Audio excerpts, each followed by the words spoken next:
జిల్లాల యొక్క ఉమ్మడి జిల్లాల యొక్క బాధ్యతలను అప్పగించడం మీరు ఎలా చూస్తారు? సార్ లక్ష్మీనాథ్ గారు, మీకు అదే విధంగా వైఎస్ఆర్సీపీ నాయకులకి లక్ష్మణరావుకి, అదేవిధంగా టీడీపీ నాయకులకి, విశ్లేషకులకి, అమ్మకి విపక్షకులందరికీ నమస్కారం. నమస్తే అండి.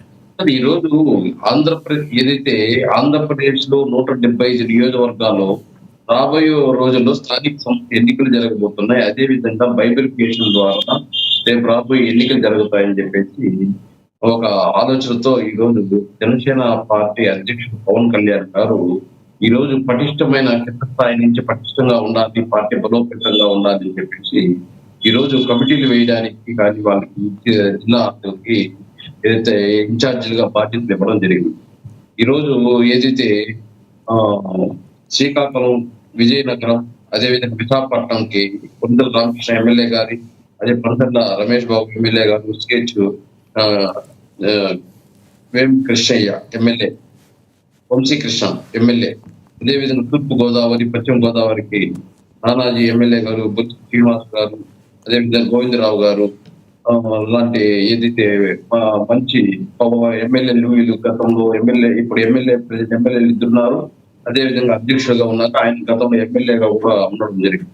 అదే కృష్ణా గుంటూరుకి నాజర్ మనోహర్ గారు MLA plus minister plus Uday Bhanu గారు అదే కృష్ణా డిస్ట్రిక్ట్ ఇన్ఛార్జి, అదేవిధంగా ప్రకాశం, నెల్లూరు, కడప, కర్నూలు, అనంతపురం, చిత్తూరుపై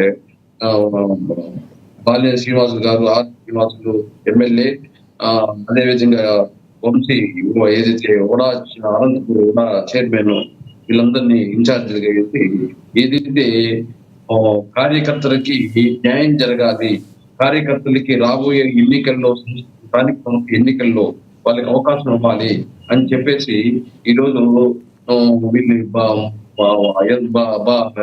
బలమైన నాయకత్వం ఉండాలని చెప్పేసి కింద స్థాయి నుంచి వేయడం జరిగింది. అదేవిధంగా ఈ రోజు చూస్తున్నాం సోషల్ మీడియాలో కానీ ఇంకో చోట కానీ జనసేన పార్టీకి కార్యవర్గం లేదు, గ్రౌండ్ లెవెల్ కార్యకర్త లేదు, అదేవిధంగా వీళ్ళకి ఒంటరిగా పోటీ చేయలేదు అని చెప్పేసి అనేక ఆరోపణలు వైఎస్ఆర్సీపీ పార్టీ సోషల్ మీడియా ద్వారా, అదేవిధంగా పవన్ కళ్యాణ్ గారిని విజయ్ గారితో పోలుస్తూ సోషల్ మీడియాలో స్క్రోల్ చేయడము ఇవన్నీ చూస్తున్నాం. వీటికన్నిటికీ సమాధానం చెప్పడానికే ఈరోజు పవన్ కళ్యాణ్ గారు ముందుకు పోతున్నారు. పవన్ కళ్యాణ్ డైరెక్ట్ గా నేను ముఖ్యమంత్రి అయిపోవాలి, నేనేదో అధికారం రావాలి, నేనేదో ముఖ్యమంత్రి సీట్లో కూర్చొని శాసించాలని చెప్పేసి ఆయన ఆలోచన. ప్రజల్లో ఏదైతే మార్పు తీసుకురావాలి, ఈరోజు ప్రజల్లో ఏదైతే గవర్నెన్స్ తీసుకురావాలి, అదే విధంగా అవినీతి వ్యతిరేక పాలన తీసుకురావాలి, అదేవిధంగా యువతకు ఉద్యోగాలు కల్పించాలి, రైతులకు సంక్షేమం ఇవ్వాలి, సామాజిక న్యాయం జరగాలి, జాతీయానికి రాష్ట్ర ప్రాంతీయానికి భద్రత కలగాలి, అదేవిధంగా బాధ్యతాయుత రాజకీయాలు అంటే ప్రజల సమస్యలు నేరుగా స్పందించడము, అదేవిధంగా రాజకీయ నాయకులు ప్రజలకు జవాబుదారీగా ఉండడము, ఇలాంటి కార్యక్రమాలు తీసుకురావాలి, మార్పు రావాలని కోరుకున్నారే కానీ విజయ్ లాగా 2 సంవత్సరాలు పార్టీ పెట్టేస్తే నేరుగా ముఖ్యమంత్రి అనుకోలేదు. అదేవిధంగా జగన్మోహన్ రెడ్డి గారు నేరుగా ముఖ్యమంత్రి అయిపోవాలని పవన్ కళ్యాణ్ గారు అనుకోలేదు. ఆయన ఏమి ప్రజల్లోకి మార్పు తీసుకురావాలి. ఈ రోజు అధికారం అనేది ఈ రోజు ఉంటుంది, రేపు వెళ్ళిపోతారు. కానీ మార్పు తెచ్చే నాయకుడు గుర్తుంటారు.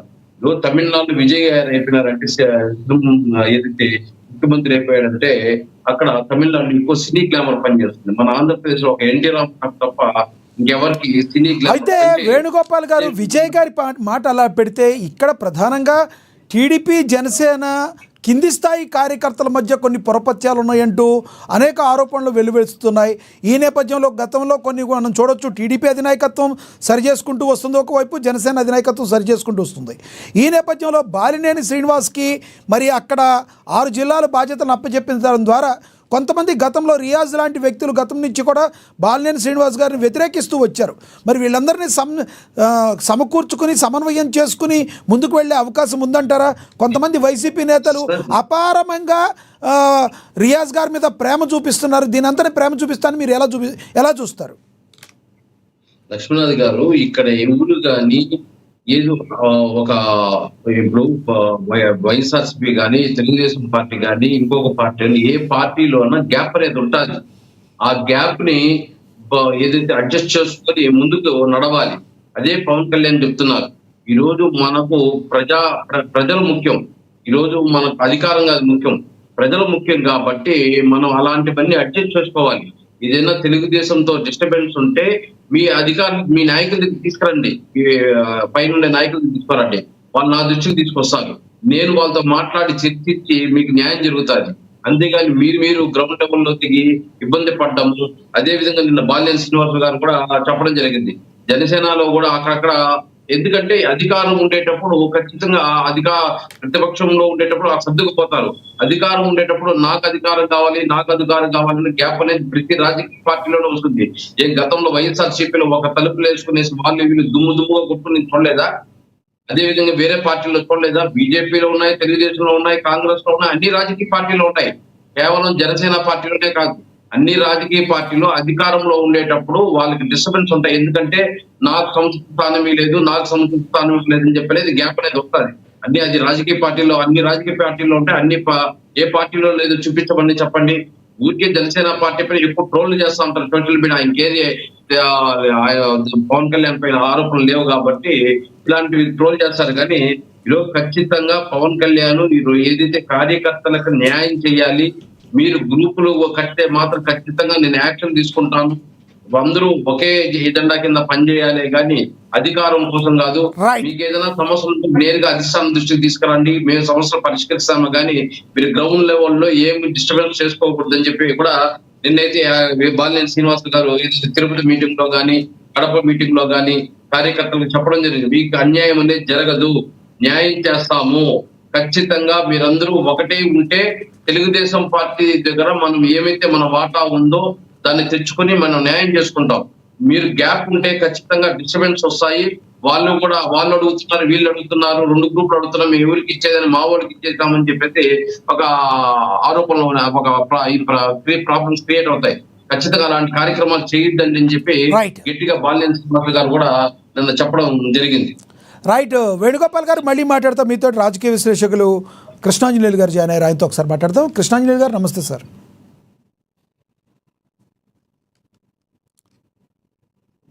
కృష్ణాంజనేయులు గారు నమస్తే సార్, నా వాయిస్ వినబడుతుందా?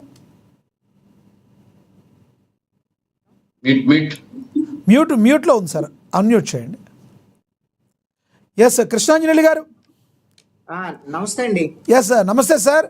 ఏదైతే జనసేన పార్టీ కమిటీలు వేయబోతున్నారన్న తర్వాత అందరిలోనూ జోష్ నిండింది జనసేన కార్యకర్తలు. మరోవైపు బాలినేని శ్రీనివాస్ లాంటి కీలక నేతకు 6 జిల్లాల యొక్క బాధ్యతను అప్పగించడాన్ని ఏ రకంగా చూడాలి?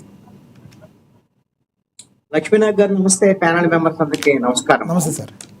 జనసేన పార్టీ ప్రారంభించి ఇప్పటికి పుష్కర కాలమైంది. ఈ పుష్కర కాలంలో ఎప్పుడో క్షేత్రస్థాయిలో అభివృద్ధికి సంబంధించినటువంటి వ్యవహారము, పార్టీని పటిష్టం చేసుకునేటువంటి ప్రయత్నాలు, ఇవన్నీ జనసేన పార్టీ చెయ్యాలి. ఇప్పుడు 2 ఎన్నికలు ప్రధానమైనటువంటి 2014, 2019.